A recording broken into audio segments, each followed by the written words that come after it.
ഇന്ന് കൊല്ലത്താണ്. വേലിയേറ്റം പോലെ നിയമസഭാ തെരഞ്ഞെടുപ്പുകളിൽ ഇടതുമുന്നണിക്ക് അനുകൂലമായി വോട്ടിറങ്ങുകയും എന്നാൽ വേലി ഇറക്കം പോലെ തന്നെ വോട്ടുകൾ ഇറങ്ങിപ്പോവുകയും ലോക്സഭാ കാലത്ത് ചെയ്യുന്ന അത്ഭുതകരമായൊരു പ്രതിഭാസം കൊല്ലത്തിനുണ്ട്. നിയമസഭാ സീറ്റുകളിലേക്ക് ഇടത്തോട്ട് കാറ്റുവീശുകയും ലോക്സഭാ തെരഞ്ഞെടുപ്പ് വരുമ്പോൾ ഐക്യജനാധിപത്യ മുന്നണിയെ പിന്തുണയ്ക്കുകയും ചെയ്യുന്ന രീതി ഇക്കുറിയും കൊല്ലം ആവർത്തിക്കുമോ? NK പ്രേമചന്ദ്രൻ എന്ന സിറ്റിംഗ് MP-യും മുകേഷ് എന്ന MLA-യും നേരിട്ട് മത്സരത്തിനിറങ്ങുമ്പോൾ G കൃഷ്ണകുമാർ അപ്രതീക്ഷിത സ്ഥാനാർത്ഥിയായി എത്തുമ്പോൾ കൊല്ലം മണ്ഡലത്തിൽ പലതും നടക്കും. എന്താണ് കൊല്ലം മണ്ഡലത്തിന്റെ രാഷ്ട്രീയ അടിയൊഴുക്ക് എന്നാണ് നമ്മൾ പരിശോധിക്കുന്നത്. എല്ലാ പ്രിയപ്പെട്ട പ്രേക്ഷകർക്കും സ്വാഗതം. കൊല്ലത്തു നിന്നും റിപ്പോർട്ടർ കുരുക്ഷേത്രം തത്സമയം. വെൽക്കം.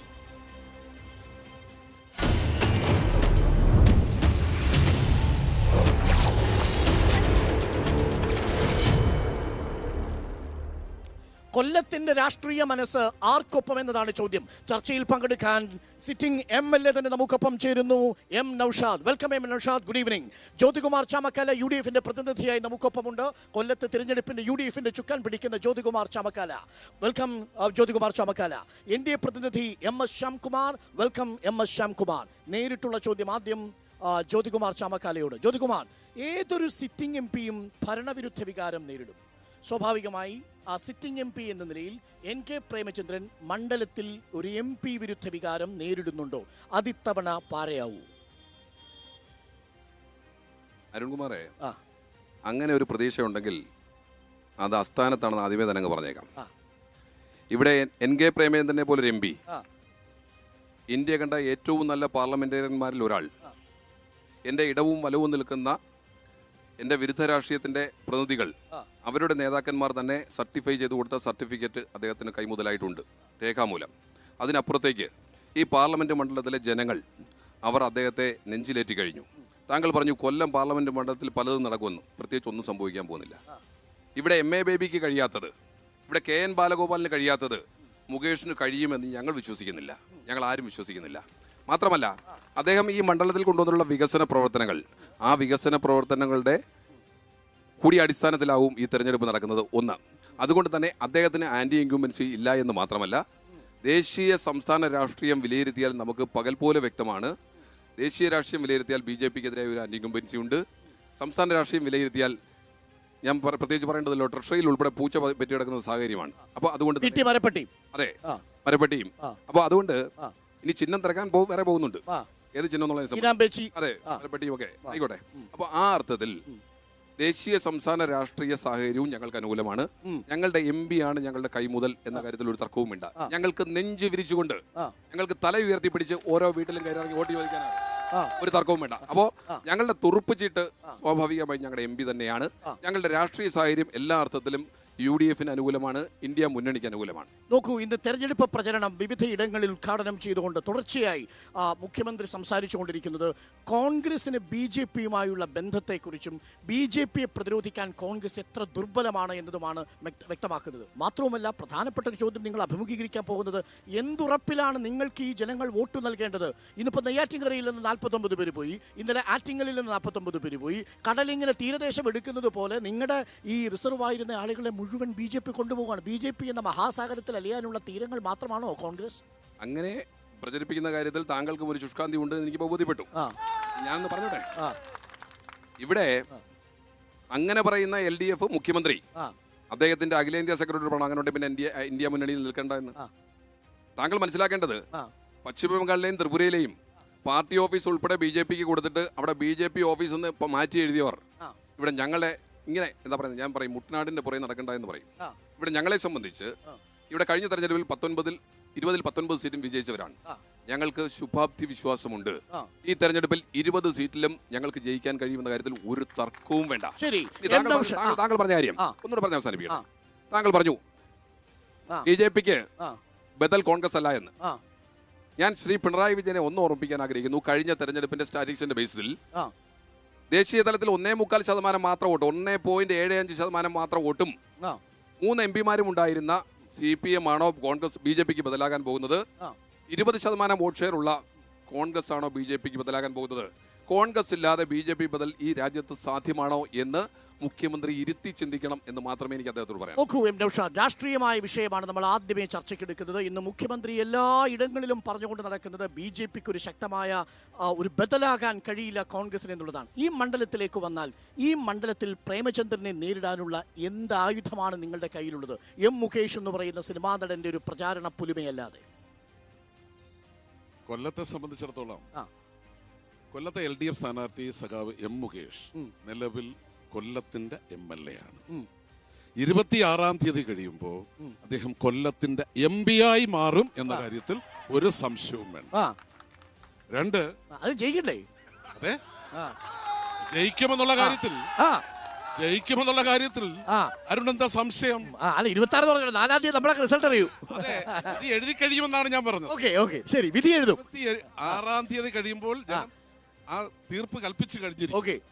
അത് മനസ്സിലായില്ലേ? 26-ാം തീയതി മനസ്സിലായി. അതെ, എനിക്കൊരു കൺഫ്യൂഷൻ വന്നാ. പിന്നെ MP ആണ്, നിലവിലുള്ള MP ആണ് UDF-ന്റെ കൈമുതൽ എന്നെന്റെ ബഹുമാന്യ സുഹൃത്ത് പറഞ്ഞു. പ്രസംഗങ്ങളുടെയും പ്രസ്താവനകളുടെയും 10 വർഷക്കാലമാണ് കടന്നുപോയത്. പ്രസംഗങ്ങളും പ്രസ്താവനകളും മാത്രം ജനങ്ങളുടെ മുമ്പിൽ ചൂണ്ടിക്കാണിക്കാൻ, തന്റെ ഇനിഷ്യേറ്റീവിൽ എടുത്തു കാണിക്കാൻ യാതൊന്നും തന്നെ ഇല്ലാത്ത നിലവിലുള്ള MP ആണ് UDF സ്ഥാനാർത്ഥി. നേട്ടമൊന്നും ഉണ്ടാക്കിയിട്ടില്ല കൊല്ലത്തിന്. ഇല്ല, പറയട്ടെ, ഉണ്ടെങ്കിൽ പറയട്ടെ, എണ്ണി പറയട്ടെ. കഴിഞ്ഞ 10 വർഷം പൂർത്തിയാക്കിയ MP, 7.5 വർഷക്കാലം പൂർത്തിയാക്കിയിട്ടുള്ള നിലവിലുള്ള MLA സഖാവ് മുകേഷ് 1748 കോടി രൂപയുടെ വികസന പ്രവർത്തനങ്ങൾ എണ്ണി ചൂണ്ടിക്കാണിച്ചുകൊണ്ടാണ് ജനങ്ങളെ അഭിമുഖീകരിക്കുന്നത്.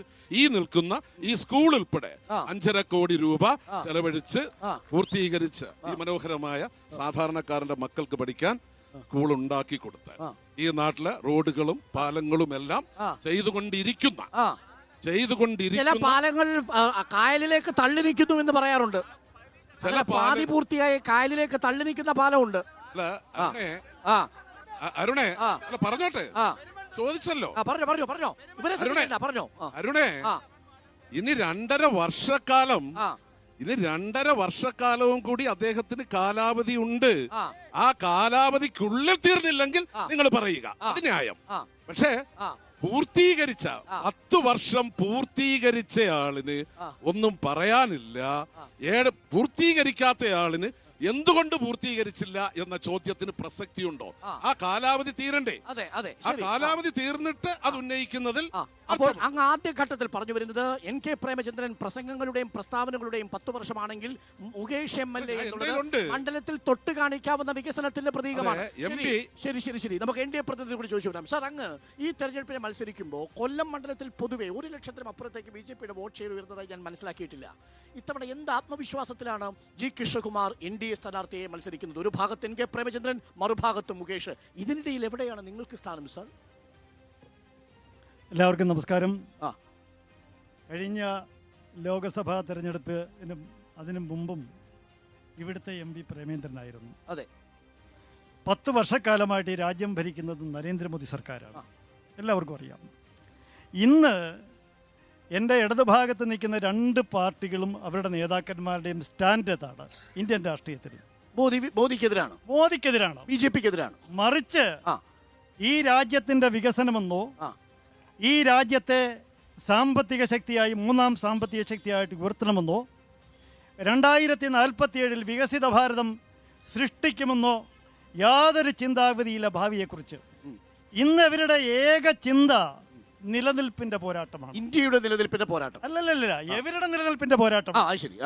കാരണം CPM-നെ സംബന്ധിച്ചിടത്തോളം അവരുടെ പ്രതീക്ഷ ഇവിടെ മാധ്യമങ്ങളിലൂടെ വന്നത് 4 സീറ്റിൽ ഒരു പക്ഷേ ജയിച്ചേക്കാമെന്നുള്ളതാണ്. കോൺഗ്രസിൻ്റെതാകട്ടെ 40 സീറ്റിൽ ഒതുങ്ങുമെന്നാണ് ഈ രാജ്യത്തെ ജനങ്ങളും ഇവിടുത്തെ പത്രമാധ്യമങ്ങളും പറയുന്നത്. ജനങ്ങളില്ല, മാധ്യമങ്ങൾ. അതിനപ്പുറം 400 സീറ്റ് നേടി ചരിത്ര വിജയം നേടാൻ നരേന്ദ്രമോദി സർക്കാർ കഴിഞ്ഞ 10 വർഷക്കാലം ഈ രാജ്യത്ത് നടപ്പിലാക്കിയ വികസന പ്രവർത്തനങ്ങളും ജനക്ഷേമകരമായ പ്രവർത്തനങ്ങളും മുതൽക്കൂട്ടാണ്. അത് ശ്രീലങ്കയും നേപ്പാളും ഒക്കെ ഇന്ത്യയുടെ കൂടെ ചേർക്കണമെന്നാണ് പ്രതിപക്ഷം പറയുന്നത്. ശ്രീലങ്കയും നേപ്പാളും ചേർക്കേണ്ട. ഇവിടെ നമ്മുടെ ബഹുമാനപ്പെട്ട സുഹൃത്തുക്കൾ നമുക്കറിയാമല്ലോ, അവര് കേരളം വിട്ടാൽ ഒറ്റക്കെട്ടല്ലേ. അതുകൊണ്ട് ഇവരുടെ ഈ വാദമുഖങ്ങൾക്കൊന്നും ഒരു അടിസ്ഥാനവുമില്ല.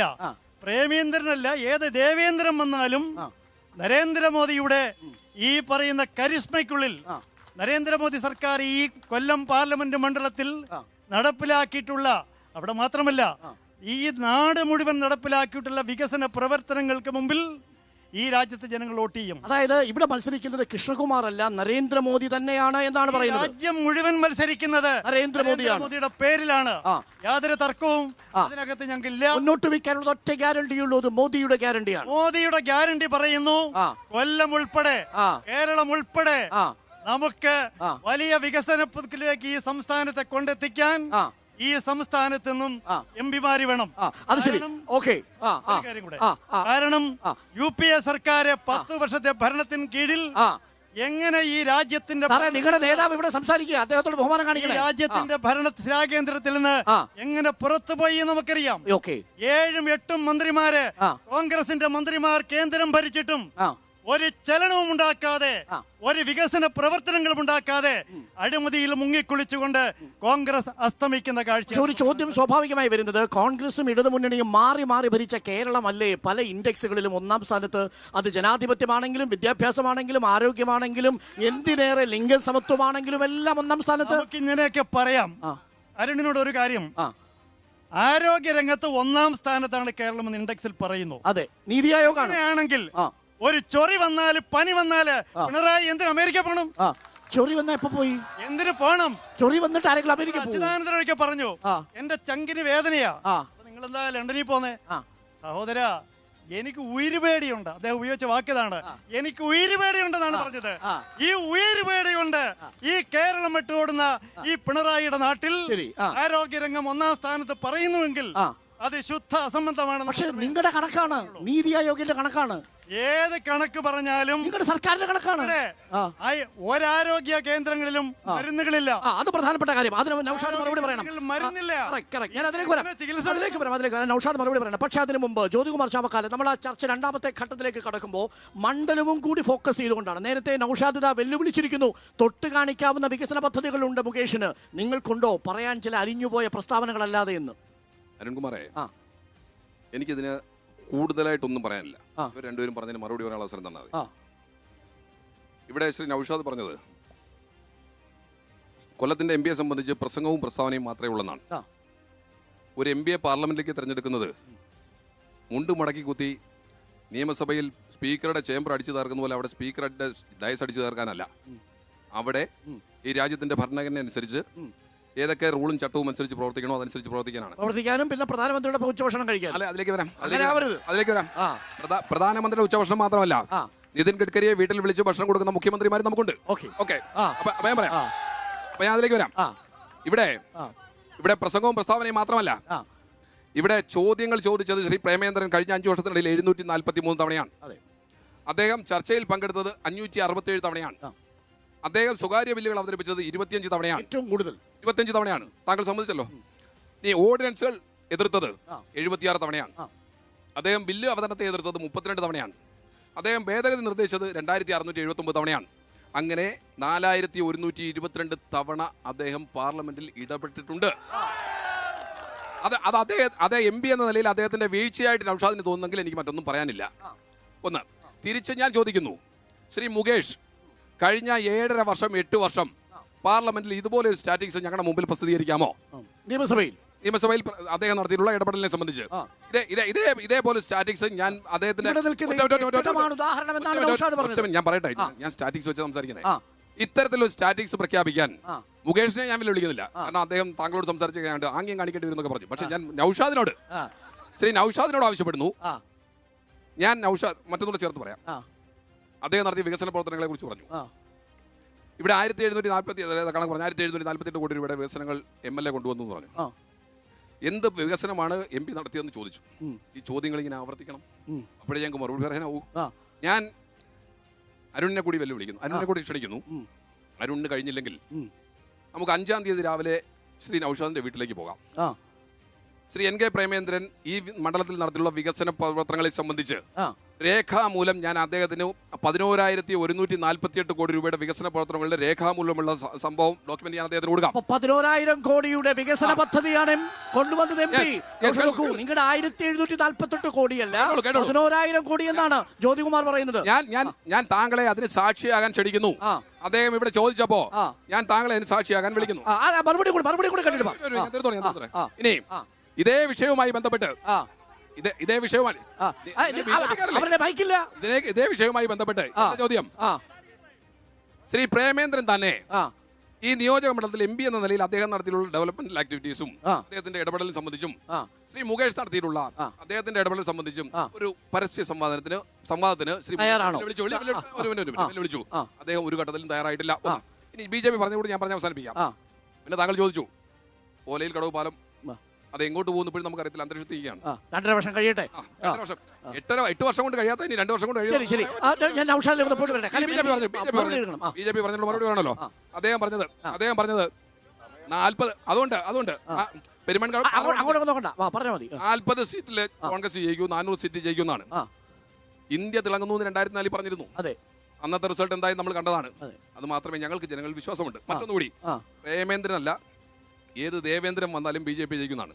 എനിക്ക് പറയാനുള്ളത് കൃഷ്ണകുമാറല്ല, ദേവേന്ദ്രൻ അച്ഛൻ മുത്തുപ്പട്ടർ വന്നാലും ഇവിടെ പ്രേമേന്ദ്രനെ ജയിക്കത്തുള്ളൂ. മറുപടി M. നൗഷാദ്. നോക്കൂ, 2 കാര്യങ്ങളിലുള്ള മറുപടി വേണം. ഒന്ന്, NK പ്രേമചന്ദ്രൻ കൊണ്ടുവന്ന 11,000 കോടിയുടെ വികസനത്തിന് വെല്ലുവിളിച്ചിരിക്കുകയാണ് ജ്യോതികുമാർ ചാമക്കാല. ഏറ്റെടുക്കുന്നുണ്ടോ താങ്കൾ? തീർച്ചയായും ഏറ്റെടുക്കുന്നു. എന്റെ അരുണെ 10 വർഷം പൂർത്തിയാക്കി, ഇനിയും 5-ാം തീയതി ആവട്ടെ എന്നാണ് പറയുന്നത്. അത് ശരിയാണല്ലോ. എന്താ 5-ാം തീയതി? നിലവിൽ ഒറ്റ വാചകത്തിൽ എന്തിനാണ് 5-ാം തീയതി? നാളെ വിളിച്ചൂടെ? അപ്പൊ ഞങ്ങളുടെ വികസന നേട്ടങ്ങളെ സംബന്ധിച്ച് ഒരുപാട് പ്രതീക്ഷകളുണ്ടല്ലോ. ആ പ്രതീക്ഷകൾ എന്തിനാ 5-ാം തീയതി? നാളെ വിളിച്ചൂടെ? 11,000 കോടി. ഞാൻ ഇതിന്റെ ചുമതലക്കാരൻ എന്ന നിലയിൽ ഞങ്ങൾ ഇതിനെ സംബന്ധിച്ചുള്ള രൂപരേഖ തയ്യാറായിക്കൊണ്ടിരിക്കുന്നു. 10 വർഷത്തെ വികസന രേഖ അല്ലല്ല. എന്റെ സംശയമല്ല, തെരഞ്ഞെടുപ്പ് കഴിഞ്ഞിട്ടാണോ ഇത് കാണിക്കേണ്ടത്? കേട്ടോളൂ, കേരളത്തിന്റെ പ്രതിപക്ഷ നേതാവ് തന്നെ ഈ വികസന രേഖയെ സംബന്ധിച്ചുള്ള ഉദ്ഘാടനം പ്രകാശനം 5-ാം തീയതി പറഞ്ഞത് ഈ ഏപ്രിൽ 5 അല്ലേ? 4-ാം തീയതി. April 5-ആണ് sir. 4-ാം തീയതിയാണ് ഞാൻ ഉദ്ദേശിച്ചത്. മെയ് 5-ാം തീയതിയാണ്. ഏപ്രിൽ 5-ആണ്. 4-ാം തീയതി സാവകാശം കൊടുക്കാം നൗഷാദ്. സാവകാശം 4-ാം തീയതി അത് പ്രസിദ്ധീകരിക്കുകയാണ്. പ്രതിപക്ഷ നേതാവ് പ്രസിദ്ധീകരിച്ചു കഴിഞ്ഞാൽ നൗഷാദിന്റെ വിവരം നിങ്ങള് സമയം കൃത്യമായി വിഭജിക്കും. അത് കൃത്യമായിട്ടല്ല ഇതുവരെ പറഞ്ഞോളൂ.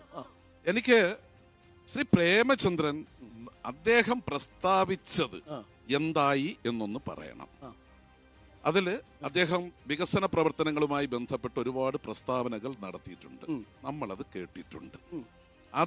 അതിനെ സംബന്ധിച്ച് അദ്ദേഹത്തിന്റെ ഫേസ്ബുക്കിൽ ഉൾപ്പെടെ പ്രഖ്യാപിച്ചത്, 1, കൊട്ടിയം, ചാത്തന്നൂർ, പാരിപ്പള്ളി, ചവറ ജംഗ്ഷനുകളിൽ എലിവേറ്റഡ് ഫ്ലൈ ഓവർ.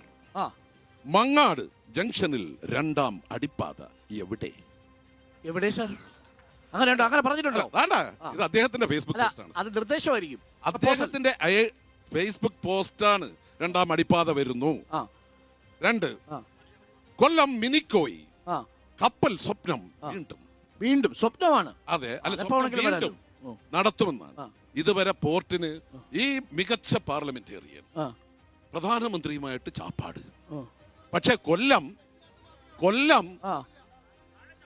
കൊല്ലത്ത് ഇതുവരെ അതിന് തുറമുഖത്തിന് അനുമതി നേടിയെടുക്കാൻ ഈ മികച്ച പാർലമെന്റേറിയൻ പ്രധാനമന്ത്രിയുടെ ബന്ധോ അല്ല സുഹൃത്തുമായിട്ടുള്ള ഇദ്ദേഹത്തിന് കഴിഞ്ഞിട്ടില്ല. ജനങ്ങൾക്ക് വേണ്ടത് അതാണ്. ജനങ്ങൾക്ക് വേണ്ടത് അതാണ്.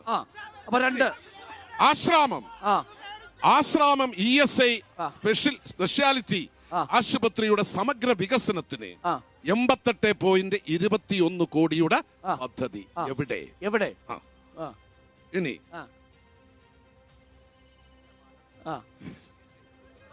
നീണ്ടകര താലൂക്ക് ആശുപത്രിയിൽ അർബുദ രോഗ ചികിത്സയ്ക്ക് പ്രത്യേക പദ്ധതി എവിടെ? അതായത് ഈ വാഗ്ദാനം 3 പതിറ്റാണ്ട് പിന്നിടുന്ന ദേശീയ ജലപാതയുടെ പൂർത്തീകരണവും അഷ്ടമുടിക്കായലിന്റെ പാരിസ്ഥിതിക പുനരുദ്ധാരണവും എവിടെ? കശുവണ്ടി വ്യവസായ പ്രതിസന്ധി പരിഹരിക്കാൻ കേന്ദ്ര നടപടി എന്ത് ചെയ്തു? ഒന്നും നടന്നില്ലെന്നാണ് പറയുന്നത്. നിങ്ങൾക്ക് ഇതൊന്നും നടന്നില്ല. അല്ല ഒന്നും നടന്നില്ലേ? അല്ല ഒന്നും നടന്നില്ല. അതെ, ശ്രീ നൗഷാദ് അവരോട് ഇപ്പൊ പ്രതികരിക്കല്ലേ? നൗഷാദ് ഇതൊന്നും നടന്നില്ല എന്നാണോ? കൊല്ലം ആ ഹൃദയഭാഗത്ത് ആ 16 ഏക്കർ സ്ഥലം ആ അനാഥമായി കിടക്കുന്നുണ്ട് സാർ. ആ ഇവിടെ ആ നാനോ ടെക്സ്റ്റൈൽ ടെക്നോളജി ഗവേഷണ കേന്ദ്രവും ടെക്സ്റ്റൈൽ പാർക്കും സ്ഥാപിക്കണം. ആ ഇത് ഇദ്ദേഹം ആവശ്യപ്പെട്ടു. അല്ല ഇത് ഒറ്റക്കാരുള്ള നൗഷാദ് അല്ലേ? അവിടെ നടത്തിയെന്ന് അദ്ദേഹം അവകാശപ്പെട്ടിട്ടില്ല.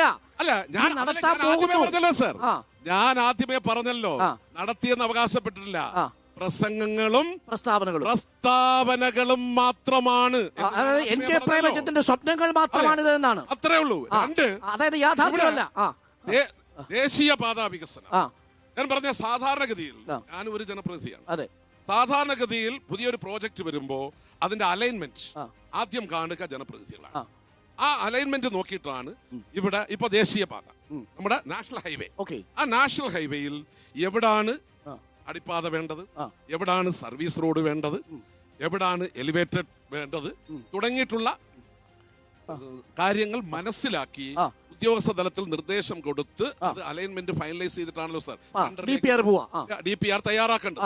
DPR തയ്യാറാക്കേണ്ട സമയത്താണ് യഥാർത്ഥത്തിൽ ജനപ്രതിനിധികൾ ഇടപെടേണ്ടത്. അവിടെ ഇടപെട്ടിട്ടില്ല. അവിടെ അല്ല, ഞാൻ പറഞ്ഞ ഇവിടെ ദേശീയപാതയുടെ പണി തുടങ്ങിയതിനു ശേഷമാണ് കുഴിപ്പുഴ, മങ്ങാട്, കൊട്ടിയം, അയത്തിൽ, പാരിപ്പള്ളി ഇവിടെ എല്ലാം സമരം ചെയ്യാൻ ഇദ്ദേഹം പോകുന്നു. അതാണോ സമയത്ത് ഇടപെട്ടിട്ടേ ഇല്ല.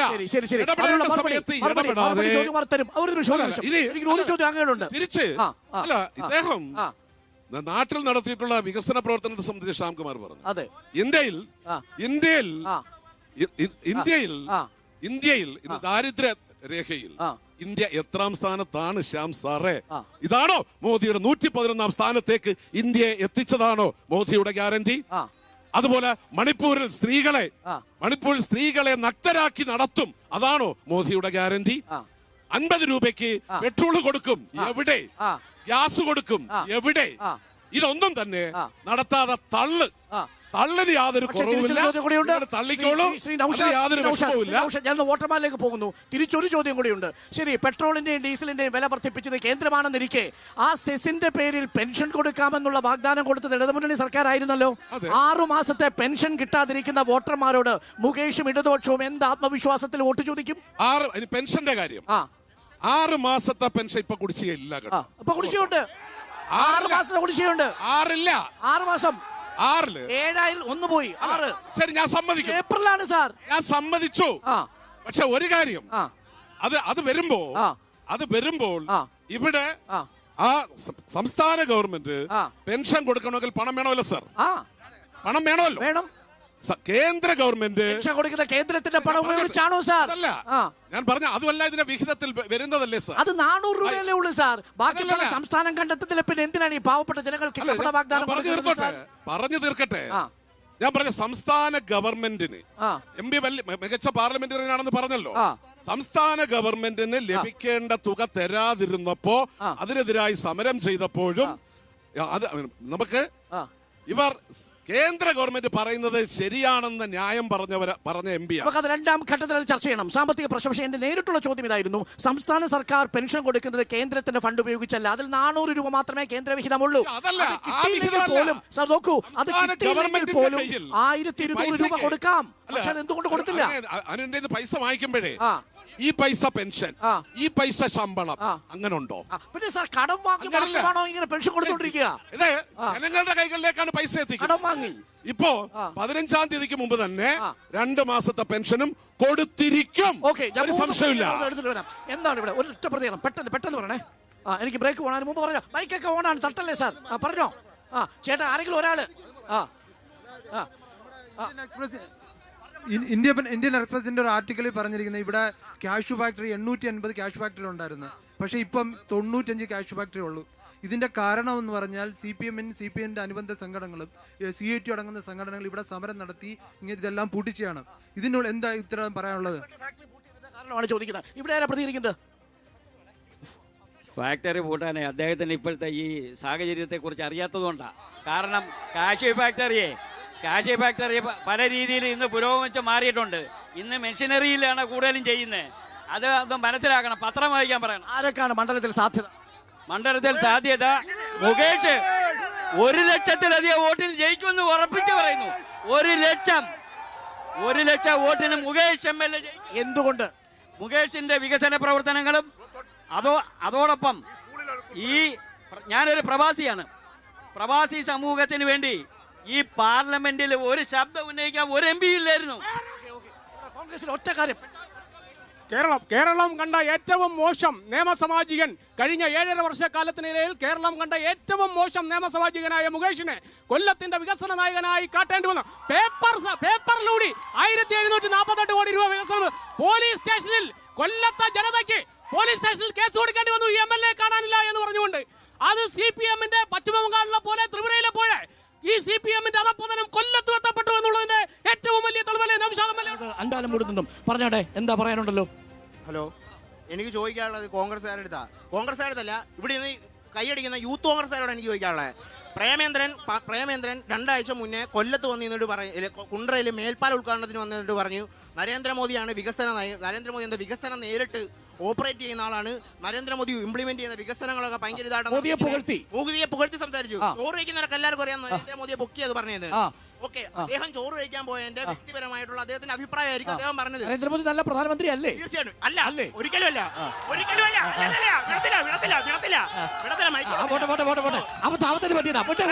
എന്റെ ചോദ്യം പറയട്ടെ, യൂത്ത് കോൺഗ്രസ്സുകാർക്കും ഇതേ അഭിപ്രായം തന്നെയാണോ? ഈ യൂത്ത് കോൺഗ്രസ്സുകാർക്കും കൊല്ലത്തെ ഇന്ത്യൻ നാഷണൽ കോൺഗ്രസ്സുകാർക്കും ഇതേ അഭിപ്രായം തന്നെയാണോ നരേന്ദ്രമോദിയെ പറ്റി? ശരി. അല്ല ഞങ്ങ ചേട്ടാ മൈക്ക് കഴിഞ്ഞു, പറഞ്ഞോ. അല്ല ആ പയ്യനെ കുറ്റം പറയണ്ട. കാര്യം എന്താ അറിയോ, ഉള്ളിന്റെ ഉള്ളിൽ മോദിയുണ്ട്. വേറെ ആരും പക്ഷേ TV കാണിക്കാൻ പറ്റുന്നില്ല. അതുകൊണ്ടാ എനിക്ക് ചോദിക്കാനുള്ളത്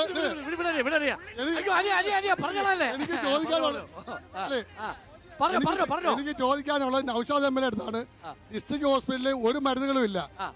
നമ്മുടെ ശ്യാംകുമാർ ചോദിച്ചപ്പോൾ അതിന് മറുപടി തരാമെന്ന് പറഞ്ഞ് പുള്ളി പിന്നെ മിണ്ടിയില്ല. അവിടെ പനിയായിട്ട് ചെല്ലുന്നവർക്ക് ഒരു പോയി ചോറ് കൊടുക്കും. അതാണോ ഡിസ്ട്രിക്ട് ഹോസ്പിറ്റൽ മരുന്ന്? അതൊരു ട്രോളായിരുന്നു കേട്ടോ. ഇവിടെ പറഞ്ഞോ. ബഹുമാനപ്പെട്ട കോൺഗ്രസിന്റെ പ്രതിനിധിയും BJP-യുടെ പ്രതിനിധിയോട് ചോദിക്കുക. നമ്മുടെ ഇവിടെ നിൽക്കുന്ന MP ഞാൻ ഈ സ്കൂളിലെ PTA-യുടെ പ്രസിഡന്റ് കൂടിയാണ്. ഇവിടത്തേക്ക് ഒരു 27 ലക്ഷം രൂപ അനുവദിച്ചു തന്നിട്ട് അതേ കാശ് തിരിച്ചു വാങ്ങിക്കൊണ്ടുപോയി ഈ സ്കൂളിൽ തരത്തില്ല എന്ന് പറഞ്ഞ്. അറിയാവോ, നമ്മുടെ ഈ അഞ്ചാലുമൂട് സ്കൂളിന്റെ ഈ ഗ്രൗണ്ടിൽ നിന്ന് നിന്നാൽ M മുകേഷിന്റെയും PK ഗുരുദാസന്റെയും വികസനമല്ലാതെ ഈ അഞ്ചാലുമൂടിന്റെ മുഖച്ഛായ മാറ്റിയത് LDF തന്നെയാണ്. അതുകൊണ്ട് മുകേഷ് വൻപിച്ച ഭൂരിപക്ഷത്തോട് ജയിക്കും. ഈ പുകഴ്ത്തി പറയുന്ന യൂത്ത് കോൺഗ്രസ്സുകാർക്കും അറിയാം. കാരണം എന്താ അറിയോ, ഇവിടെ ചൂണ്ടിക്കാണിക്കുവാൻ MP-യുടെ ഒരു വികസനം കാണിക്കുവാൻ ഈ ബഹളം വെക്കുന്നവരൊന്ന് കാണിക്കാവോ? ഉണ്ട്, ഇതൊക്കെ പറയുന്നില്ല. ഒരു കോൺഗ്രസിന്റെ കുടുംബത്തിലേക്ക് 7 ലക്ഷം രൂപ ചെലവാക്കി കോൺഗ്രസ് ചെയ്തു കൊടുത്തത് അഞ്ചാലുമൂടിന്റെ സെൻട്രൽ ഭാഗത്താ. പിന്നെ 2 ഹൈമാൻസുവാ. ഞാൻ ആർക്ക് ചെയ്തു കൊടുത്തു എന്ന് ഞാൻ പറയുന്നില്ല, കോൺഗ്രസിന്റെ ഒരു മെമ്പർ കൂടിയാ. അല്ലാതെ ഒറ്റ വികസനം പോലും അഞ്ചാലുമൂട് സ്കൂളിന് വേണ്ടി ചെയ്യുവാൻ ഈ MP-ക്ക് കഴിഞ്ഞിട്ടില്ല. കോൺഗ്രസിന്റെ പ്രതിനിധിയോടും NDA-യുടെ പ്രതിനിധിയോടാണ് ചോദ്യം. കാരണം ഇവർ രണ്ടുപേരോടും ചോദിക്കുന്ന ഒറ്റ ചോദ്യം ആയതുകൊണ്ട്, കാരണം ഇവർ രണ്ടുപേരും ഒന്നായതുകൊണ്ട് ഒറ്റ ചോദ്യം മതി. 10 കൊല്ലക്കാലമായി ഈ അവരങ്ങനെയാണല്ലോ. നിങ്ങൾ ഒരുമിച്ചല്ലോ മത്സരിക്കുന്നത് ഡിണ്ടിഗില്ലി? ഇവിടെ കേരളത്തിലല്ലല്ലോ. കേരളത്തിൽ 2 പേരും 3 പേരും 3 ആയിട്ടാണ് മത്സരിക്കുന്നത്. അല്ല അതായത് ഈ 10 കൊല്ലക്കാലം കേന്ദ്രത്തിൽ അധികാരത്തിലിരുന്ന നരേന്ദ്രമോദി ഗവൺമെന്റ് ഇന്ത്യയിലെ ജനങ്ങൾക്കുണ്ടാക്കിയ ഒരുപാട് ദ്രോഹങ്ങൾ, ഏറ്റവും അവസാനം പൗരത്വ ഭേദഗതി വരെയുള്ള കാര്യങ്ങളിൽ ഒരു നിലപാടും എടുക്കാതെ BJP-യോട് സൈലന്റ് ആയി നിന്ന ഒരു പാർട്ടിയാണ് ഇന്ത്യൻ നാഷണൽ കോൺഗ്രസ്. കോൺഗ്രസ് നിലപാടെടുത്ത് വോട്ടിട്ടല്ലോ, 80 പേര് എതിർത്ത് വോട്ട് ചെയ്തല്ലോ. അത് മാത്രമല്ല അതൊരു ഏറ്റവും അവസാനത്തെ വിഷയമാണ്. പെട്രോളിയം വിലവർദ്ധനവ് ഉൾപ്പെടെയുള്ള സാധാരണക്കാരായ ജനങ്ങളെ ബാധിക്കുന്ന വിഷയങ്ങളിൽ കേരളത്തിലെ അല്ലെങ്കിൽ ഇന്ത്യയിലെ ഇടതുപക്ഷ പ്രസ്ഥാനങ്ങൾ സമരരംഗത്ത് നിന്നപ്പോ ഏറ്റവും അവസാനം ജന്തർ മന്ദിറിൽ നടന്ന ദില്ലി ചലോ യോഗത്തിൽ പോലും, ആ പരിപാടിയിൽ പോലും കേരളത്തിന് താല്പര്യം സംരക്ഷിക്കാൻ കേരളത്തിലെ കോൺഗ്രസ്സുകാർക്ക് കഴിഞ്ഞില്ല. അവർ BJP-യുടെ ഒപ്പം. എന്തുകൊണ്ട് കേരളത്തിന്റെ ആവശ്യങ്ങൾ നേടിയെടുക്കാൻ കേന്ദ്രത്തോടൊപ്പം നിന്നില്ല? ചോദിച്ചോ. എനിക്ക് നൗഷാദ് MLA-യോടാണ് ചോദ്യം. ചോദിച്ചോളൂ. അദ്ദേഹം പറഞ്ഞു ഇവിടെ നാഷണൽ ഹൈവേക്ക് DPR ഇല്ലാതെയാണ് നാഷണൽ ഹൈവേ പണിയുന്നെന്ന് പറയുന്നത്. അല്ല DPR ഇല്ലാതെ എന്നല്ല, DPR പ്രിപ്പയർ ചെയ്യുമ്പോൾ MP-യുടെ സാന്നിധ്യം ഉണ്ടായിരുന്നില്ല. ഇല്ലായിരുന്നു. ഇവിടെ അതേപോലെ ഇവിടെ കോരം പറഞ്ഞു നമ്മുടെ ഈ സ്കൂള് ഒരു കെട്ടിടം കെട്ടി, അതിന് സ്റ്റെപ്പില്ല, അതിന് ഒരു പാലം കെട്ടി, ആ പാലത്തിന്റെ പകുതിക്ക് നിൽക്കുക. പെരുമണ്ണിൽ ഒരു പാലം നിൽക്കുക, അതിന് പകുതിക്ക് നിൽക്കുക. ഇവിടെ ഒരു സ്റ്റെപ്പില്ലേ കെട്ടിടത്തിന്? അല്ല, ഇപ്പം കെട്ടിയ എക്സ്ട്രാ വെളിയിൽ കൂടെ ഇപ്പം കെട്ടിക്കൊണ്ടിരിക്കുക. മോളിൽ തന്നെ കെട്ടി, സ്റ്റെപ്പ് കിട്ടിയില്ല എന്നാണോ? അംഗീകാരം കിട്ടിയില്ല. അംഗീകാരം കിട്ടാതെ വന്നപ്പോൾ സ്കൂളിൽ പുറത്തേക്ക് വരും, മണ്ഡലത്തിലേക്ക് വരും. വെളിയില് ഇപ്പൊ സ്റ്റെപ്പ് കെട്ടി അതിന് അംഗീകാരം നേടാൻ വേണ്ടിയുള്ള ശ്രമം നടന്നുകൊണ്ടിരിക്കുക. NK പ്രേമചന്ദ്രനെ എന്തുകൊണ്ട് വിജയിപ്പിക്കണം കൊല്ലം? ഒറ്റ വാചകത്തിൽ പറയൂ. ഒറ്റ വാചകത്തിൽ പറഞ്ഞാൽ ലോകം കണ്ട ഏറ്റവും നല്ല MP ആണ് അദ്ദേഹം. ലോകം കണ്ട ഏറ്റവും വലിയ MP ആണ് അതേസമയം നൗഷാദ് MLA പിന്നെ ഇച്ചി ഭേദമാ. ഇവിടെ ഇവിടെ ഇരിക്കുന്ന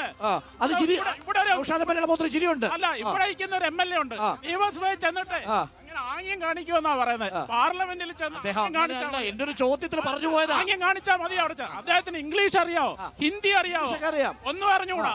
അദ്ദേഹത്തിന് സംസാരിക്കാൻ തന്നെ അറിഞ്ഞുകൂടാ. ഓക്കെ, ശരി. ഒരു ചോദ്യം, ഒറ്റ ചോദ്യം കൂടി ചോദിച്ചോ. ഇവിടെ ഒരു സഹോദരൻ പറഞ്ഞിട്ടോ M മുകേഷ് അഞ്ചാലുമുഴുവൻ മുഖച്ഛായ മാറ്റിയെന്ന്. താണ്ട് അപ്പുറത്ത് കാണുന്ന മുനിസിപ്പൽ കോർപ്പറേഷൻ മൈതാനം ഇന്ന് വഴിയാത്രക്കാരുടെയും മറ്റുള്ളവരുടെയും മലമൂത്ര വിസർജനത്തിന്റെ കേന്ദ്രമാക്കി മാറ്റി. അതൊരു വലിയ വികസനമാണ് മുകേഷിന്റെ. അല്ലാതെ ഒന്നും ചെയ്തിട്ടില്ല.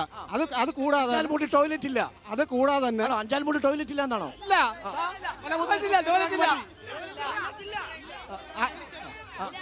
അത് കൂടാതെ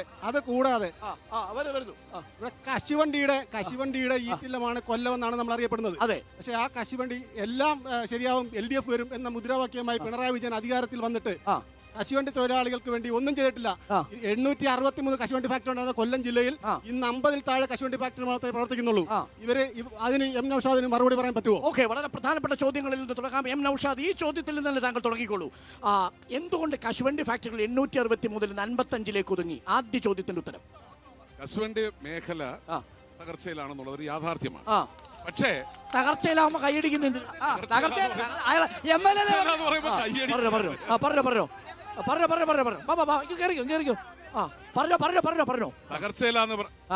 കശുവണ്ടി മേഖലയുടെ തകർച്ചയുടെ തുടക്കം എന്ന് പറയുന്നത് ഇറക്കുമതിക്ക് ടാക്സ് ഏർപ്പെടുത്തിയപ്പോഴാണ്. ഇന്ത്യയിൽ ആദ്യമായി കശുവണ്ടിക്ക് ഇറക്കുമതിക്ക് ടാക്സ് ഏർപ്പെടുത്തണം എന്നാവശ്യപ്പെട്ട് നിവേദനം കൊടുത്ത MP ആണ് പ്രേമേന്ദ്രൻ. അതിന്റെ ഭാഗമായിട്ട് ടാക്സ് ഏർപ്പെടുത്തി, 9% ടാക്സ് ഏർപ്പെടുത്തി. ആ കശുവണ്ടിയുടെ വില കൂടി കൊണ്ട് വാങ്ങിക്കാൻ കഴിയാത്ത സാഹചര്യം ഉണ്ടായി. അത് അറിഞ്ഞൂടെങ്കിൽ പറയുക. ഞാൻ ഈ ഫ്ലോറിൽ നിന്നാണ് പറയുന്നത്. ഇവിടെ കശുവണ്ടിക്ക് ടാക്സ് ഏർപ്പെടുത്താൻ നിവേദനം കൊടുത്ത ആ വ്യവസായത്തെ തകർച്ചയിലേക്ക് തള്ളിവിട്ടതിന് നേതൃത്വം കൊടുത്തയാളാണ്. പിന്നെ ഇവിടെ ഇപ്പോഴും കാഷ്യൂ കോർപ്പറേഷനും കാപ്പെക്സും നിലവിൽ പ്രവർത്തിച്ചു കൊണ്ടിരിക്കുകയാണ്. അന്താരാഷ്ട്ര മാർക്കറ്റിൽ അത് ഫാക്ടറി പോയി നോക്കണം. ഇങ്ങനെയൊക്കെ നിന്ന് ചോദിക്കും. അതില് കശുവണ്ടി മേഖല പ്രവർത്തിച്ചു കൊണ്ടിരിക്കുകയാണ്. പിന്നെ ഇവിടെ വന്ന ചോദ്യം, ആശുപത്രിയിൽ മരുന്നിൽ ഇവിടെ കൂടി നിന്നിട്ട് നമുക്ക് അങ്ങനെ പറയാം. കഴിഞ്ഞ ഒരു ചർച്ചയിൽ ഏഷ്യാനെറ്റിന്റെ ചർച്ചയിൽ ഒരു ശ്രോതാവ് വന്നിട്ട് അവിടെ നെഫ്രോളജി യൂണിറ്റ് ഇല്ല എന്ന് പറഞ്ഞു. എന്റെ ചർച്ചയില്ല, കുരുക്ഷേത്രത്തിലാ ഉദ്ദേശിച്ചത്. കുരുക്ഷേത്രത്തിലാ. ചിന്താചെറോവിന്റെ പൊതിച്ചോറല്ലേ? അതെ. എന്നിട്ട് പിറ്റേന്ന് ഏഷ്യാനെറ്റുകാർ, ഞാനല്ല, ഏഷ്യാനെറ്റ് ചാനലുകാർ അവിടെ പോയി, ആശുപത്രിയിൽ പോയി. അപ്പൊ അന്ന് തന്നെ ചിന്ത പറഞ്ഞു, എന്നോടൊപ്പം വന്നാൽ ഞാൻ കാണിച്ചു തരാമെന്ന് പറഞ്ഞു.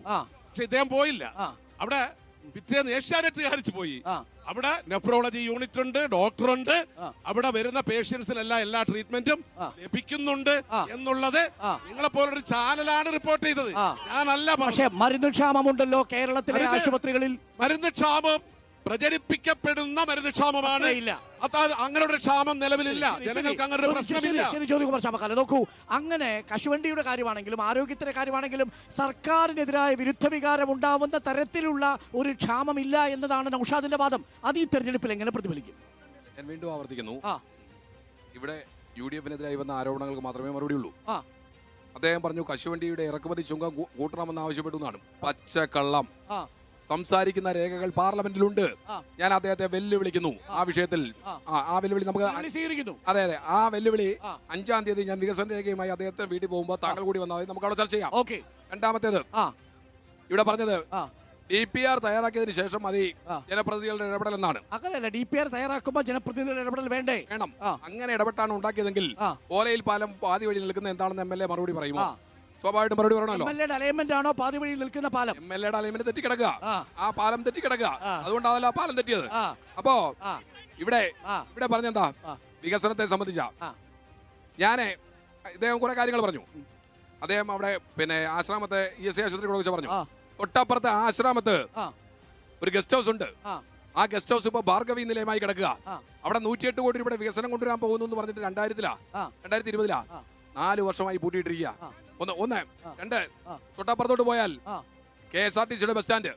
KSRTCയുടെ ബസ് സ്റ്റാൻഡിൽ അദ്ദേഹം പറഞ്ഞത് ഞാൻ 1 കോടി രൂപ MP ഫണ്ടിൽ നിന്നും വിലയിരുത്തുന്നു എന്ന് പറഞ്ഞ് അദ്ദേഹം AS കൊടുക്കാൻ ശ്രമിച്ചത് 2017 MLA ഫണ്ടിൽ നിന്ന് 2017 അദ്ദേഹം 1 കോടി രൂപ കൊടുത്ത ആ കെട്ടിടം ഒന്ന് കാണിച്ചു തരാമോ? ആ നിർമ്മാണ പ്രവർത്തനം കാണിച്ചു തരാമോ? ഇനി അദ്ദേഹം പറഞ്ഞത് എന്ത് പൊതുപ്രവർത്തനം നമ്മളെ സംബന്ധിച്ചതാ പ്രേമേന്ദ്രനെ സംബന്ധിച്ച് ഏത് പൊതുപ്രവർത്തകർക്കും അസൂയ ഉണ്ടാക്കുന്ന പ്രവർത്തനമാണ് അദ്ദേഹത്തിൽ നിന്നുണ്ടാകുന്നത്. ഇത്രയും നല്ല ഒരു MP ഏത് പൊതുപ്രവർത്തകരെ സംബന്ധിച്ചും അദ്ദേഹത്തിന്റെ പ്രവർത്തനം കാണുമ്പോൾ അസൂയ തോന്നും. കാരണം അദ്ദേഹത്തിന്റെ പാർലമെന്റിലെ ഇടപെടലുകൾ, അദ്ദേഹത്തിന്റെ സംസാരം, അദ്ദേഹത്തിന്റെ ഇതിലുള്ള ഗ്രാഹ്യം, അദ്ദേഹത്തിലുള്ള അറിവ്, അദ്ദേഹത്തിലുള്ള പാണ്ഡിത്യം, അതൊക്കെ നമുക്കെല്ലാം അസൂയ ഉണ്ടാക്കുന്നതാണ്. അപ്പൊ അതിനപ്പുറത്തേക്ക് പക്ഷേ അസൂയ മാത്രമേ ഉള്ളൂ, നാട്ടിലൊന്നും നടക്കുന്നില്ല എന്നാണ് നാട്ടുകാർ പറയുന്നത്. അതിന്റെ മറുപടി ഞാൻ പറഞ്ഞല്ലോ. നമുക്ക് ഒന്നിച്ചു പോവാം.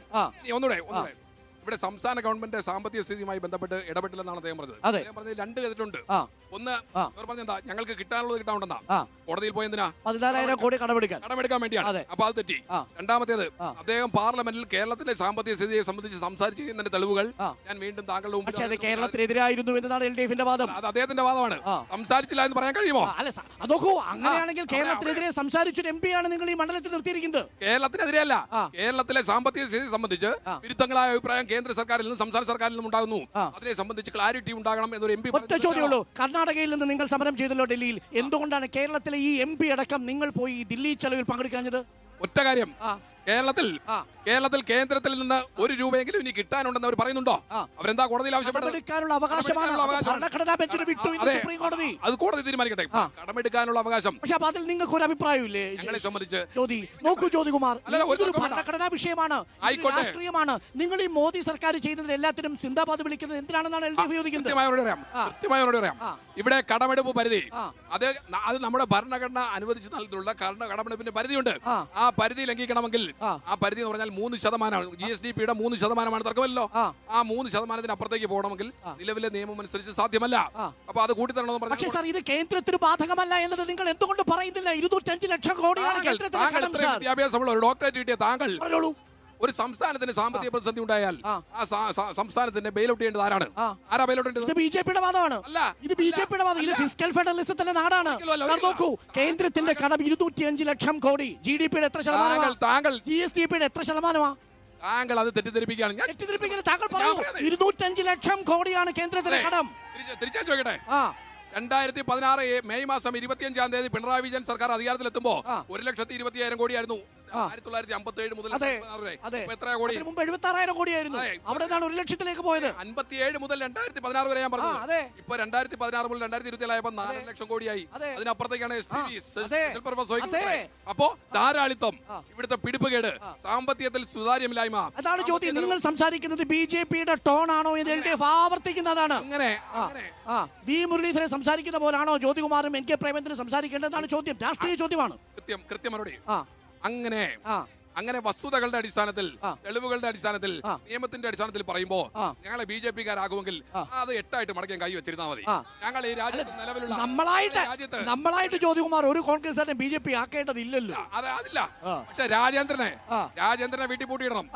രാജേന്ദ്രൻ മാത്രമല്ല, പല നേതാക്കളും BJPയിലേക്ക് പോകാതിരിക്കുകയാണെന്ന് BJP പറയുന്നു. നൗഷാദ് മറുപടി പറയാം. അതിന് മുമ്പ് ശ്യാംകുമാർ. നോക്കൂ, ഇവിടെ വന്ന ചോദ്യങ്ങളിൽ ഏറ്റവും പ്രധാനം നരേന്ദ്രമോദിയെ നേരിടാനുള്ള ഏറ്റവും കരുത്തനായ MP തെരഞ്ഞെടുക്കലാണ് കൊല്ലത്തിന്റെ ലക്ഷ്യമെന്ന് നിങ്ങളുടെ ആശയം മാറി. ഇപ്പോൾ അവർ ശ്രമിക്കുകയാണ് 180 സീറ്റുകളിൽ ഒതുങ്ങും BJP എന്ന ഭയമല്ലേ നിങ്ങൾ അരവിന്ദ് കെജ്രിവാളിനെ അകത്തിടാനുള്ള കാരണം? കോൺഗ്രസിന്റെ സമസ്ത നാടീജനപ്പം നിങ്ങൾ സ്തംഭിപ്പിക്കാനുള്ള കാരണം? പറഞ്ഞു ശ്യാംകുമാർ പറഞ്ഞു. ഞാൻ ഇടപെടുന്നില്ല, 2 മിനിറ്റ് ഇടപെടാതെ. ഒരു രാജ്യസഭ MP സാഹയുടെ വീട്ടിൽ നിന്ന് 350 കോടിയുടെ ക്യാഷ് പിടിച്ചു. എവിടുന്നായി പണം പിടിക്കണ്ടേ? ഈ ശിവകുമാറിന്റെ വീട്ടിൽ നിന്ന് പിടിച്ചില്ലേ? പിടിക്കണ്ടേ? ഇനി ഏത് ശിവകുമാർ ഉദ്ദേശിച്ചത്? ഒരു നിമിഷം, ഏത് ശിവകുമാർ ഉദ്ദേശിച്ചത്? കർണാടകത്തിലെ കരിവന്നൂർ സഹകരണ ബാങ്കിന്റെ ഇടപാട് നമുക്കറിയാമല്ലോ. 27 അക്കൗണ്ടിൽ 100 കോടി. 100 കോടി വ്യാജ അക്കൗണ്ട് സൃഷ്ടിച്ചാ ഉണ്ടാക്കിയേക്കുന്നത്. ഇത് പിടിക്കണ്ടേ?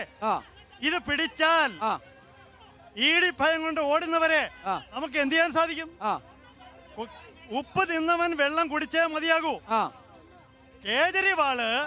കേജ്രിവാളിനെ കുറിച്ച് അണ്ണാ ഹസാരെ പറഞ്ഞെന്താ? കേജ്രിവാളിന്റെ രാഷ്ട്രീയ ഗുരുവായിരുന്നല്ലോ അണ്ണാ ഹസാരെ. ഇവൻ ഫ്രോഡാണെന്നാ പറഞ്ഞത്. അങ്ങനൊന്നും പറഞ്ഞില്ല. അവൻ ചെയ്ത കർമ്മത്തിന്റെ ഫലം അനുഭവിക്കും. മദ്യനയത്തിനെതിരെ രംഗത്ത് വന്ന കേജ്രിവാള് ഡൽഹിയില് 100 കണക്കിന് മദ്യശാലകൾ ഉണ്ടാക്കി. അതാണല്ലോ ഇപ്പൊ അഴിമതിയിൽ വന്നിട്ടുള്ളത്. പറഞ്ഞോളൂ. ആ അഴിമതിയിലെ കേജ്രിവാള് ശിക്ഷിക്കപ്പെടുന്നത് പോലെ തന്നെ കേരളത്തിലെ കേജ്രിവാളുമാര് ശിക്ഷിക്കേണ്ടതാണ്. ഞാൻ പിന്നെ മറ്റൊരു കാര്യത്തിലേക്ക് ഇറങ്ങി ഇവിടെ ഉന്നയിച്ച 1-2 കാര്യങ്ങളുണ്ട്. പ്രധാനമന്ത്രിയുടെ അടുത്ത് പോയി ഒരു ചായ കുടിക്കുന്നത് അപരാധമൊന്നുമല്ല. അത് മുഖ്യമന്ത്രി പോയാലും ചായ കൊടുക്കും. ഗഡ്കരിയുടെ അടുത്ത് പോയാലും ചായ കുടിക്കും. അതൊക്കെ ഒരു സാമാന്യ മര്യാദയാണ്. ഉച്ചഭക്ഷണം കഴിഞ്ഞ് തിരിച്ചിറങ്ങിയപ്പോ BSPയിൽ ഒരു MP നിങ്ങളുടെ കൂടെ വന്നു. ഇവിടുത്തെ വിഷയം അതല്ല. നരേന്ദ്രമോദി വരേണ്ടി വന്നു. 47 വർഷം പിന്നിടേണ്ടി വരുന്നു. കൊല്ലം ബൈപ്പാസിന്, ആലപ്പുഴ ബൈപ്പാസിന്, മാഹി ബൈപ്പാസിന്, ഈ ഹൈവേകൾ മുഴുവൻ ഉണ്ടാക്കാൻ മലയോര ഹൈവേ വരാൻ പോകുന്നതേ ഉള്ളൂ. നാഷണൽ ഹൈവേ 66,000 കോടിയുടെ ഹൈവേ വരാൻ ഈ 70 കൊല്ലം ഭരിച്ച കോൺഗ്രസ് അതിനെക്കുറിച്ച് ചിന്തിച്ചിട്ടുണ്ടോ? വികസനത്തിന്റെ വോട്ടാണ് BJPയുടെ വോട്ട് എന്ന് BJP പറയുമ്പോൾ നോക്കൂ, മറുഭാഗത്ത് ശക്തമായ പ്രതിരോധമുയർത്തുന്നു കോൺഗ്രസും ഇടതുമുന്നണിയും. നോക്കൂ, ഈ മണ്ഡലത്തിൽ തിരഞ്ഞെടുപ്പിന്റെ പോരാട്ടത്തിന്റെ പ്രതിഫലനമാണ് നിങ്ങൾ കാണുന്നത്. പലയ്ക്കു ശേഷം ഉണ്ട്. എന്താ പറയാനുള്ളത്? ഞാൻ കൊല്ലം മുണ്ടക്കൽ നിന്ന് വരുവാണ്. MLA നൗഷാദ് ഇവിടെ ഉണ്ടെന്ന് അറിഞ്ഞു വന്നതാണ്. ഞങ്ങളുടെ ഞാനൊന്ന് പറഞ്ഞോട്ടെ, നിങ്ങൾ ആരും ബഹളം വെക്കരുത്, ദൈവത്തെ ഓർത്ത്. എനിക്ക് നൗഷാദ് MLAയോടാണ് പറയാനുള്ളത്. 2-3 ദിവസം കൊണ്ട് ഞങ്ങളുടെ തീരം കടലെടുത്ത് പൊയ്ക്കൊണ്ടിരിക്കുകയാണ്. ജനങ്ങള് വളരെയധികം ബുദ്ധിമുട്ട് അനുഭവിച്ചുകൊണ്ടിരിക്കുന്ന ഒരു സാഹചര്യമാണ്. ഇന്ന് രാവിലെയും എല്ലാവരും അവിടെ റോഡ് ഉപരോധം നടത്തി. അതായത് കൊല്ലം ബീച്ചിലോട്ട് വണ്ടി പോലും കടത്താത്ത രീതിയിലാണ് ഞങ്ങൾ അവിടെ ഉപരോധിച്ചത്. ഞങ്ങളുടെ ഒരു MLA ആണ് നൗഷാദ് MLA. അവിടെ പ്രേമേന്ദ്രൻ വന്നു, നമ്മുടെ നമ്മുടെ BJP സ്ഥാനാർത്ഥി വന്നു. പക്ഷെ എന്തുകൊണ്ട് നമ്മുടെ MLA മുകേഷ് ഇതുവരെയായിട്ടും വന്നിട്ടില്ല? എന്തുകൊണ്ട് ഞങ്ങളുടെ ഇരയൂരം മണ്ഡലത്തിന്റെ MLA ആയ നൗഷാദ് അവിടെ എന്തുകൊണ്ട് തിരിഞ്ഞു നോക്കിയിട്ടില്ല? എനിക്ക് ചോദിക്കാനുള്ളത്, ഞങ്ങൾ അവിടെ കുഞ്ഞും കുട്ടിയും അടക്കമുള്ളവരാണ് അവിടെ താമസിക്കുന്നത്. ഇതിനകത്ത് എന്തുകൊണ്ട് ഈ തീരദേശ മേഖലയിലുള്ളവരുടെ വോട്ട് കൊണ്ടാണ് താങ്കൾ ജയിച്ച് ഈ ഒരു MLA പദവിയിൽ എത്തിയത്? അപ്പൊ എന്തുകൊണ്ട് താങ്കൾ ഇതുവരെ അവിടെ വന്നില്ല? ഇപ്പോഴും അവിടെ റോഡ് ഉപയോഗിച്ചുകൊണ്ടിരിക്കുക. ഞങ്ങൾ പട്ടിണി കണ്ടാണ് ഇപ്പൊ ഇവിടെ വന്നത്. ഈ ഒരു സംസാരം നടക്കുന്നു പറഞ്ഞിട്ട് ഇപ്പൊ ഞങ്ങളുടെ കൂടെ MLA വരണം, അവിടെ എന്തെങ്കിലും വന്നൊന്ന് അവിടെ ഒരു നടപടി എടുത്തേ പറ്റത്തുള്ളൂ. അതിനുവേണ്ടി തന്നെയാണ് ഞങ്ങൾ ഇങ്ങോട്ട് വന്നത്. MLAയുടെ മറുപടി എന്താണെന്ന് ഇപ്പൊ ഈ ലൈവിൽ അറിയണം. ജനങ്ങൾ കണ്ടോണ്ടിരിക്കുക ഈ ലൈവ്. ഈ യൂട്യൂബിലും ഏഷ്യാനെറ്റിലും എല്ലാം ഇന്നത്തെ സംഭവങ്ങൾ അറിഞ്ഞിട്ടുണ്ട്. അതുകൊണ്ട് MLA വരണം. ഞങ്ങളുടെ MLAയോടെ ഞങ്ങൾ സംസാരിച്ചത്. ഞങ്ങളുടെ ഇരയൂരം നിയോജക മണ്ഡലയുടെ MLA വേറെ ആരോടും അല്ല സംസാരിച്ചത്. MLA ഞങ്ങൾക്ക് മറുപടി തന്നേ പറ്റൂ. MLA എത്തണം. MLA അത് സ്വീകരിക്കുമെന്നാണ് ഞാൻ കരുതുന്നത്. മറ്റൊരു വിഷയത്തിൽ കൂടെ പോയിട്ട് വരാം എന്നാ പ്രതീക്ഷിച്ചു. പെട്ടെന്ന് പറയണം, എനിക്ക് അവിടെയൊക്കെ പോകണം. പറഞ്ഞോ. സാമ്പ്രാണിക്കോടി പാലത്തിന്റെ DPR കഴിഞ്ഞ ഇലക്ഷന് മുകേഷിന്റെ നേതൃത്വത്തിൽ വന്നെടുത്തതാ. ഈ ഇലക്ഷൻ വന്നപ്പോ വീണ്ടും വന്നെടുത്തു. അടുത്ത ഇലക്ഷൻ വന്നപ്പോ ഇനിയും വന്നെടുക്കുവോ? അതേപോലെ തന്നെ പെരുമൺ പാലം മുട്ടാതെ വന്ന് നിൽക്കുക. ഇത് ആര് മുട്ടിക്കും? അതാണ് ചോദ്യം. ആര് മുട്ടിക്കും എന്നാണ് ചോദ്യം. പെട്ടെന്ന് ചോദിച്ചു. നിങ്ങൾ 3 പേരോട് നിഷ്പക്ഷമായിട്ട് ചോദിക്കുകയാണ്. കൊല്ലം മണ്ഡലം സംബന്ധിച്ചിടത്തോളം ദേശീയ നിലവാരത്തിലുള്ള ഒരു സ്ഥാപനങ്ങളും ഇതുവരെയും നിലവിലില്ല. പ്രത്യേകിച്ച് കരിമണൽ പോലെയുള്ള വ്യവസായ അധിഷ്ഠിതമായ കുത്തകകൾ മാത്രം കാശുണ്ടാക്കുന്ന ഒരു മേഖലയാണ് കരിമണൽ. അത് ഇവിടെ പ്രോസസ്സ് ചെയ്താൽ തന്നെ ഇവിടുത്തെ പല തൊഴിലവസരങ്ങളും ഉണ്ടാക്കിയെടുക്കാൻ പറ്റും.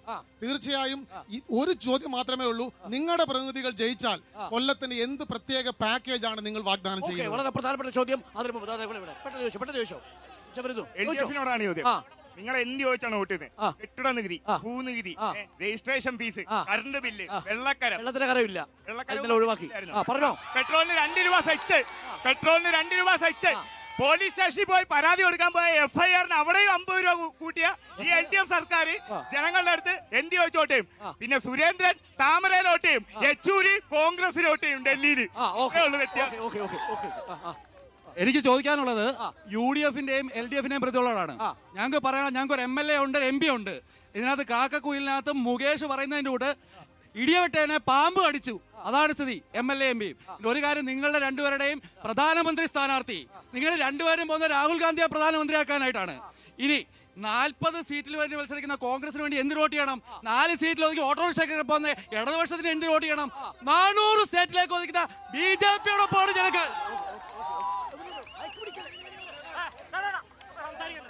രണ്ടുപേരും കൂടെ ചേർന്നാണ് ചോദ്യം.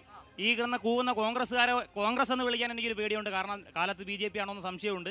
അപ്പോൾ ഈ രാജ്യത്ത് 100 കണക്കിന് MLA-മാർ, MP-മാർ, മുഖ്യമന്ത്രിമാർ, PCC അധ്യക്ഷന്മാർ ഉൾപ്പെടെയുള്ളവർ കോൺഗ്രസിന് നേരം വെളുക്കുമ്പോൾ BJP മാറുകയാണ്. ഇതിന്റെ പ്രധാന കാരണം ഇപ്പോൾ CPIM സുപ്രീം കോടതിയിൽ പോയി ഒരു വിധിയെല്ലാം മേടിച്ചു. സുതാര്യമായിട്ടുണ്ട്. എന്താണ് സുതാര്യമായത്? ഇലക്ട്രൽ ബോണ്ട് എന്താണെന്ന് നാടിന് സുതാര്യമായിട്ടുണ്ട്. ED എന്താണ്? കരുവന്നൂരിലെ പണം സുതാര്യമായിട്ടില്ല. അത് ED വന്നിട്ട് എന്തായി? ED വന്ന് നോട്ടീസ് കൊടുത്തു തൃശ്ശൂർ ജില്ലാ സെക്രട്ടറിക്ക്. ഞാൻ എന്റെ ചോദ്യത്തിലോട്ട് പോട്ടെ. അപ്പോ ചോദ്യം ഇതാണ്, ഇലക്ട്രൽ ബോണ്ട് സുതാര്യമായിട്ടുണ്ട്, സുപ്രീം കോടതിയുടെ വിധിയോടുകൂടി സുതാര്യമായിട്ടുണ്ട്. അപ്പോൾ ED എന്ന് പറയുന്നതിന്റെ ഫുൾ ഫോം തെരഞ്ഞെടുപ്പ് സമയത്ത് ഇലക്ഷൻ ഡ്യൂട്ടി എന്നായിട്ടുണ്ട്. ഈ ഇലക്ഷൻ ഡ്യൂട്ടിയുടെ ഭാഗമായിട്ടാണ് കേജ്രിവാളിനെ ജയിലിലിട്ടിരിക്കുന്നത് BJP-യോട് ഉള്ള ചോദ്യം, എത്ര കാലം NDA-യുടെ സഖ്യകക്ഷിയായി നിങ്ങൾ ED ചുമന്ന് മുമ്പോട്ട് പോകും? എന്റെ ഏറ്റവും പ്രധാനപ്പെട്ട ചോദ്യം, ED BJP-ക്കാർ ഒരു സ്ഥാപനത്തിലേക്ക് പിരിവിന് ചെല്ലുന്നു, തൊട്ടു പിന്നാലെ ED ചെല്ലുന്നു, പിന്നെ മോഡി ചെല്ലുന്നു, പണം കിട്ടുന്നു, ED തിരിച്ചു പോകുന്നു. ചോദ്യം, ഈ ED-യെ പേടിച്ച്, ഈ ഇലക്ട്രൽ ബോണ്ടിനെ പേടിച്ച് പ്രേമേന്ദ്രന് പ്രധാനമന്ത്രിയെ കണ്ടപ്പോൾ രോമാഞ്ചം വന്നു എന്നാണ് പറഞ്ഞത്. നിർമ്മല സീതാരാമൻ ഇന്ത്യയുടെ പ്രധാനമന്ത്രിയെ കാണുമെന്നാണ് പറഞ്ഞത്. ശരി പറഞ്ഞു പെട്ടെന്ന് പറഞ്ഞോ. ഞാനൊരു ലോട്ടറി വ്യാപാരിയാണ്. കേരളത്തിന്റെ വികസനത്തിന് ഏറ്റവും കൂടുതൽ പണം സമ്പാദിക്കുന്ന ലോട്ടറിയിൽ നിന്നാണ്. അതെല്ലാം കേരളത്തിൽ ലോട്ടറിക്ക് 2% സർവീസ് ചാർജ് ആയിരുന്നപ്പോൾ കോൺഗ്രസ് പ്രധാനമന്ത്രി ഉൾപ്പെടെ കാണാൻ ഞാനും പോയി. എന്നാൽ ഇന്ന് 28% GST ആക്കിയത് കോൺഗ്രസുകാർ കൂടെ നിന്ന് പാസ്സാക്കിയതല്ലേ? രണ്ട് കാര്യം, വേണ്ടി ഏറ്റവും കൂടുതൽ വാദിക്കുന്ന, പരസ്പരം ബാധിക്കുന്ന 2-3 കക്ഷികളാണ്. അതിൽ അവരുടെ നിലപാട് എന്താണ്? കാരണം വ്യക്തമായിട്ട് കോൺഗ്രസിന്റെ നിലപാട് എന്താണ്? കോൺഗ്രസിന്റെ നിലപാട്, ഇടതുപക്ഷത്തിന്റെ നിലപാട് എന്താണ്? ഒരു കാര്യം പറഞ്ഞോണ്ട്, ലോട്ടറി വ്യാപാരത്തിൽ ക്രിസ്മസിനും ബക്രീദിനും 30 ദിവസം നോയമ്പ്.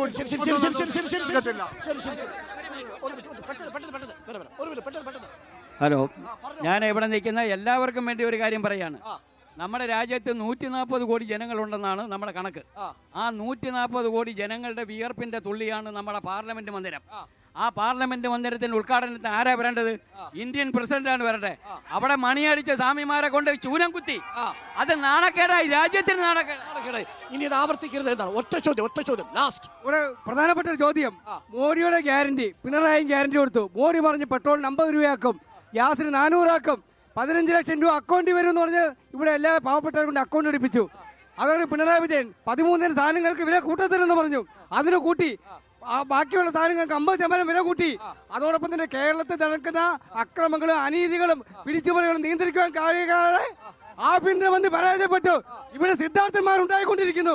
അതിനെന്താണ് മറുപടി? ശ്യാംകുമാർ, എല്ലാവർക്കും 1 മിനിറ്റ് വീതം, വളരെ പെട്ടെന്ന് മറുപടി. 1 മിനിറ്റേ ഉള്ളൂ സമയം, ഞാൻ കൂടുതൽ അനുവദിക്കില്ല. ഒരുപാട് ചോദ്യങ്ങൾ ചോദിച്ചു, സമയമില്ല. ഈ ഇലക്ഷന് മുന്നോടിയായി മറ്റ് സ്റ്റേറ്റുകളിലും തെരഞ്ഞെടുപ്പ് നടക്കുന്നുണ്ട്.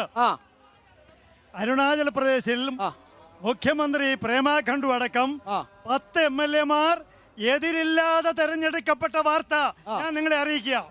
അവിടെ ഒരു സ്ഥാനാർത്ഥിയെ നിർത്താൻ പോലും ഈ 2 പാർട്ടികൾക്കും കഴിഞ്ഞിട്ടില്ല. പ്രതിപക്ഷ മുക്ത ഭാരതം അത്ര വലിയ നല്ല കാര്യമല്ല സാർ. പ്രതിപക്ഷം വേണ്ടേ? ഞാൻ ചോദിക്കുന്നത്, മത്സരിക്കട്ടെ. എന്തുകൊണ്ട് യെച്ചൂരി മത്സരിക്കുന്നില്ല? ആരാട്ട് മത്സരിക്കുന്നില്ല? എന്താ മത്സരിക്കുന്നില്ല? ഇവിടെ യെച്ചൂരി വന്ന് കോയമ്പത്തൂരിൽ വന്ന് ആർക്ക് വേണ്ടി വോട്ട് പിടിക്കും? കോൺഗ്രസിന് വേണ്ടി വോട്ട് പിടിക്കും. പാലക്കാട് വന്ന ആൾക്കാർ ശരി ശരി ജ്യോതി മറുപടി സമയം കഴിഞ്ഞു സാർ മറുപടി തിരിച്ച് MLA പറഞ്ഞു 15-ാം തീയതിക്ക് മുമ്പ് 2 ഗഡു സാമൂഹ്യ സുരക്ഷാ പെൻഷൻ കൊടുക്കും അപ്പോഴും 5 ഗഡു അവധി ബാക്കിയുണ്ട്. അപ്പോൾ അതുകൂടെ ഇലക്ഷൻ പ്രമാണിച്ചുള്ള ഒരു സ്റ്റണ്ടാണ്. രണ്ടാമത്തേത് ഇവിടെ പലരും പറഞ്ഞു മോദിയെ പുകഴ്ത്തി MP എന്ന്. ഇവിടെ ഞാൻ മേരെ പ്യാരെ ദേശവാസിയും എന്ന് കേട്ടാ ചിരിക്കുമായിരുന്നു. പിന്നെ ചിരിച്ചിട്ടുള്ളത് നമ്മുടെ മുഹമ്മദ് റിയാസിന്റെ മോദിയെ പുകഴ്ത്തിയുള്ള സംസാരം കേട്ടപ്പോഴാണ്. അപ്പോ മുഹമ്മദ് റിയാസ് മോദിയെ പുകഴ്ത്തിയാൽ അത് 2 മന്ത്രിമാർ, ഒരു പ്രധാനമന്ത്രിയും മന്ത്രിയും തമ്മിലുള്ള തർക്കം, ഇടപാടുകൾ. എന്നാൽ ഒരു MP ആ MP-യെ വിളിച്ച് അദ്ദേഹത്തിന്റെ പാർലമെന്റിലെ ഇടപെടലുകൾ കണ്ടുകൊണ്ട് അദ്ദേഹത്തെ വിളിച്ചൊരു ഭക്ഷണം കൊടുത്താൽ അത് രാഷ്ട്രീയത്തിൽ ചേരാൻ പോകുന്നു. ഇവിടെ രാജേന്ദ്രൻ എപ്പോഴും പൂട്ടിയിട്ടിരിക്കുക. മറുപടി നൗഷാദ്, കൊല്ലം മണ്ഡലത്തിൽ താങ്കൾ ഈ തീരദേശ മേഖല സന്ദർശിക്കുമോ എന്ന സ്ട്രൈറ്റ് ക്വസ്റ്റ്യൻ. 18 മാസം പെൻഷൻ കുടിശ്ശികനാക്കിയവരാണ് ഈ ന്യായമെല്ലാം.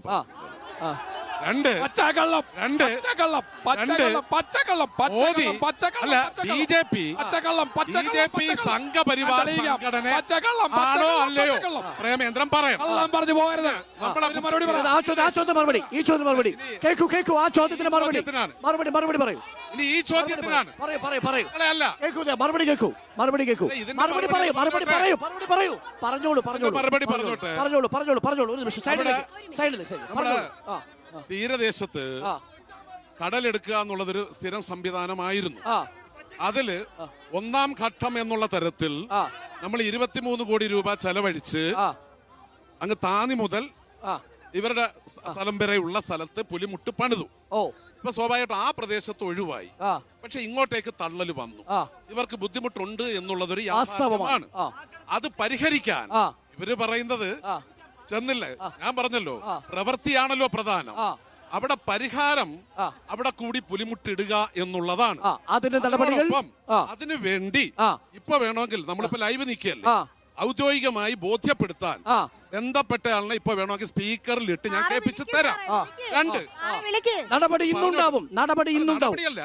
പുലിമുട്ട് അനുവദിക്കാൻ വേണ്ടിയിട്ട് തീരദേശ സന്ദർശിക്കും. 2 പിന്നെ അവരെ പുനർഗേഹം പദ്ധതിയിൽ അവരെ ഉൾപ്പെടുത്തിയിട്ട് കുറെ പേർക്ക് പൈസ കിട്ടിയിട്ടില്ല. അടിയന്തരമായി അവർക്ക് ആ പൈസ ലഭ്യമാക്കണം എന്ന് കഴിഞ്ഞ ആഴ്ചയിൽ തന്നെ മന്ത്രിയോട് അവർ വൈകാരികമായി ചോദിക്കുന്നത് അവരോടൊപ്പം ഇന്ന് ചെല്ലുമോ? ചെല്ലുന്നതിന് നമുക്ക് എന്താ തടസ്സമില്ല, ചെല്ലും എന്നുള്ളതാണ്. നമ്മൾ ചർച്ച ഇവിടെ അവസാനിപ്പിക്കുന്നു. നാളെ വീണ്ടും എത്തും നമ്മൾ ആറ്റിങ്ങൽ മണ്ഡലത്തിൽ നിന്നും. Short break.